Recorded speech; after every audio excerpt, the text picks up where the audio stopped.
Salut à tous et à toutes, c'est iPhoneIntro, j'espère que vous allez bien, parce qu'en tout cas moi ça va pas trop mal aujourd'hui, je suis un peu malade donc je suis désolé par avance si ma voix est un peu cassée.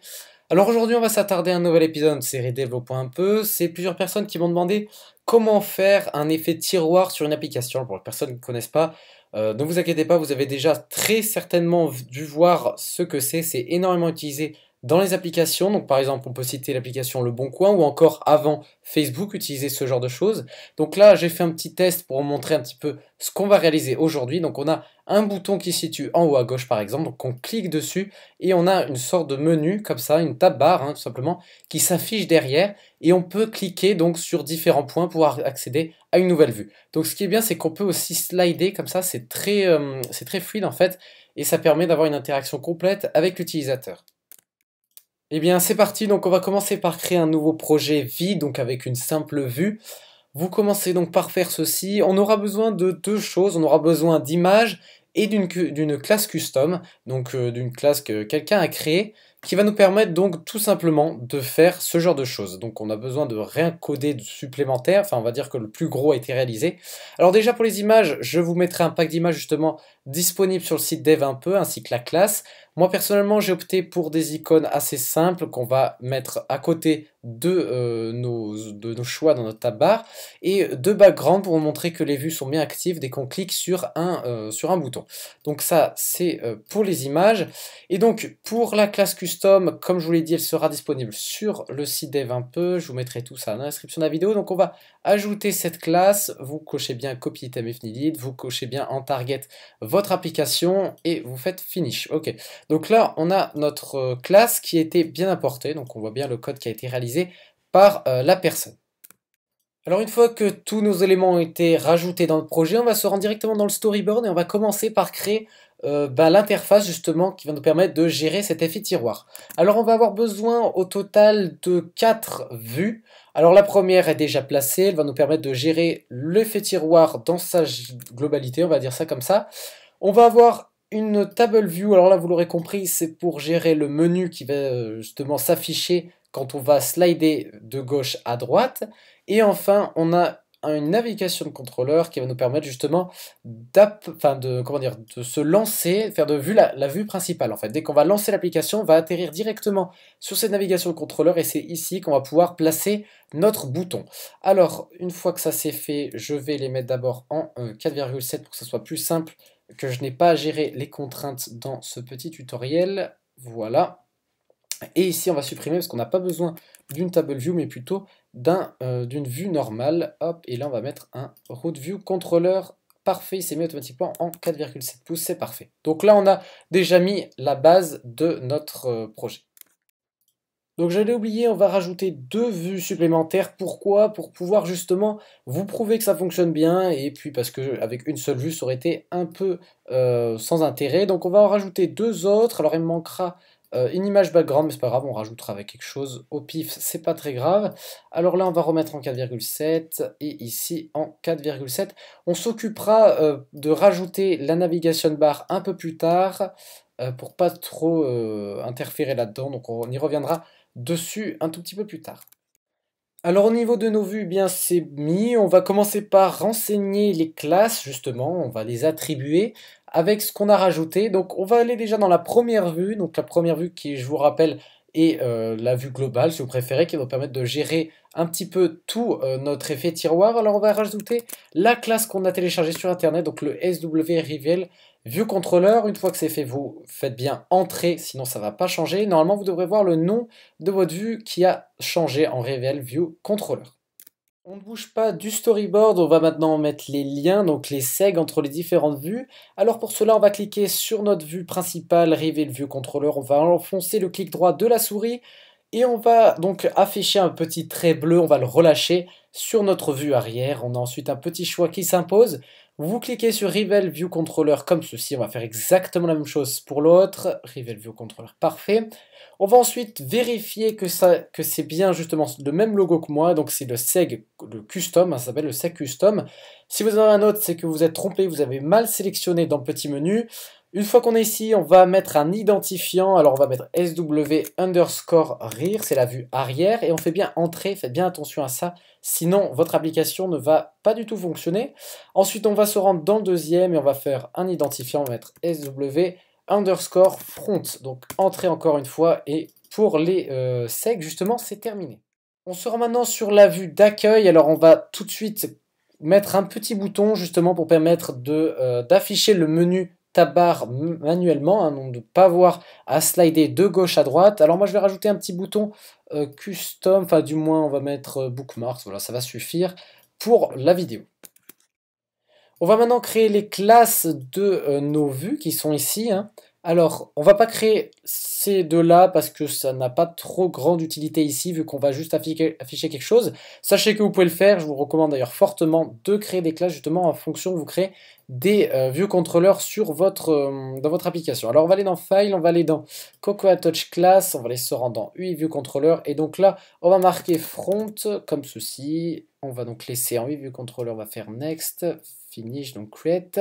On va ensuite se rendre dans, donc toujours là pour bien voir. On va donc créer maintenant la classe de notre table view. Hop, file, donc la même chose, Cocoa Touch Class. Là, on va mettre du table view controller et on va mettre rear, voilà, comme ceci. Ça va parfaitement suffire. Alors dans notre rear tab qui vient d'être juste créé, on va supprimer directement ce qui nous est directement proposé par Apple, donc justement pour faire des cellules dynamiquement, donc retourner directement le nombre de sections, le nombre de cellules. Nous on va faire tout ça statiquement, donc c'est-à-dire qu'en fait on va les créer directement dans le storyboard, donc ça va justement nous aider, donc on va supprimer ça aussi, ça va nous prendre un peu de place pour rien. Donc ça c'est ok, on se rend maintenant dans le storyboard.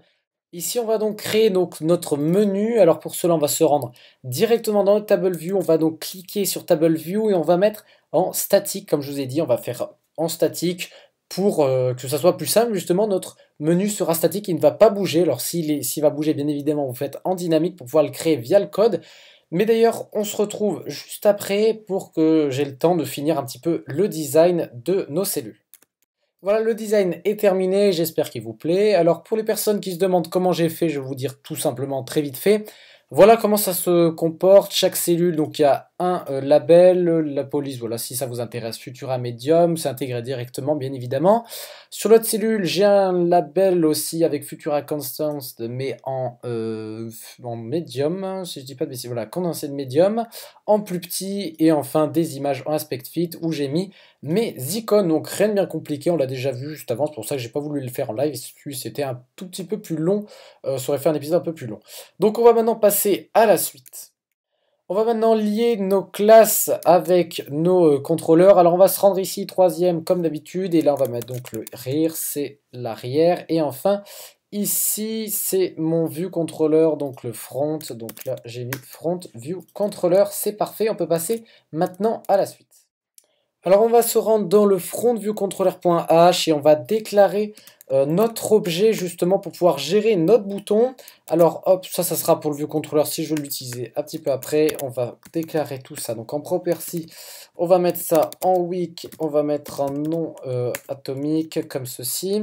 Donc c'est un IB outlet, hop, et c'est une UI bar button item, voilà comme ceci. On va l'appeler bar button. Bon, excusez-moi pour le nom, hein, j'ai pas eu trop d'inspiration là-dessus.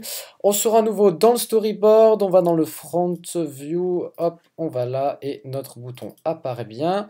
Bar button et on va directement le linker pour passer à la suite. Alors on se rend dans la même classe, on va directement importer la classe justement qu'on a téléchargée auparavant, donc le SW-Reveal, hop. Une fois que c'est importé, on va se rendre dans le ViewDidLoad, donc au chargement de cette vue. Et là, on va mettre en place justement nos boutons et ainsi que nos gestes pour gérer l'affichage de notre tiroir. Cette vue controller, voilà, j'allais mettre tiroir. Hop, on va l'attribuer directement à notre self reveal view controller. Parfait.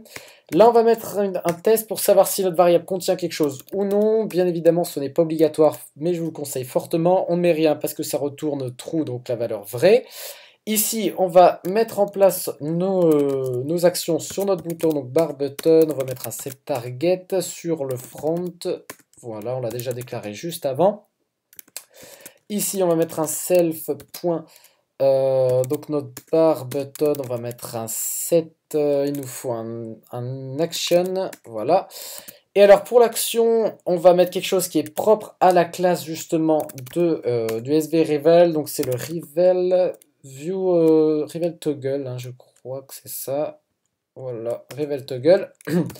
Une fois que ça c'est bon, on va passer directement à notre view. Donc là, ma vue, c'est un self view. Je vais mettre mon gesture. Oula, je me suis trompé.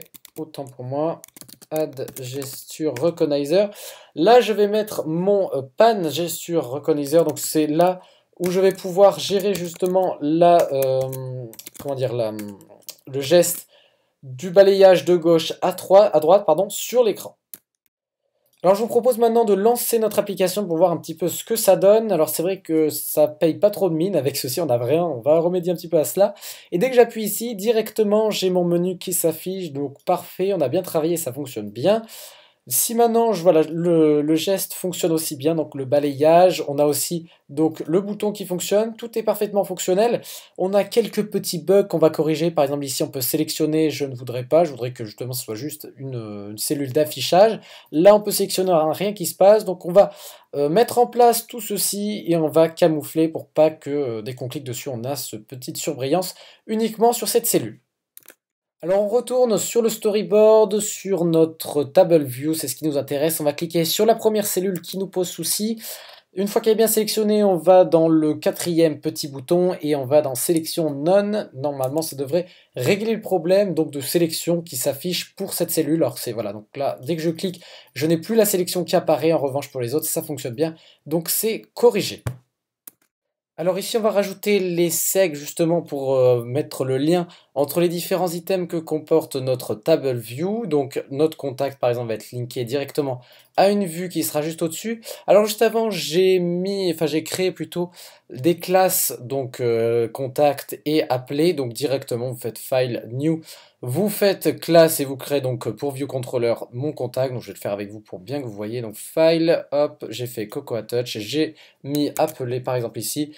J'ai fait next, j'ai créé et je suis allé ici, donc le troisième, et j'ai directement mis appelé. Et enfin contact, voilà, donc ça c'était juste pour l'identifier, c'est pas du tout obligatoire, c'est juste si vous voulez passer les données après par exemple. Alors on va se rendre maintenant dans notre premier, donc contact, on sélectionne bien la cellule, excusez-moi. Et on va donc laisser enfoncer le clic droit et laisser ici. Alors vous avez deux choix, vous avez sélection accessory. Alors accessory, qu'est-ce que c'est? C'est un petit bouton qui va apparaître ici, un bouton information par exemple.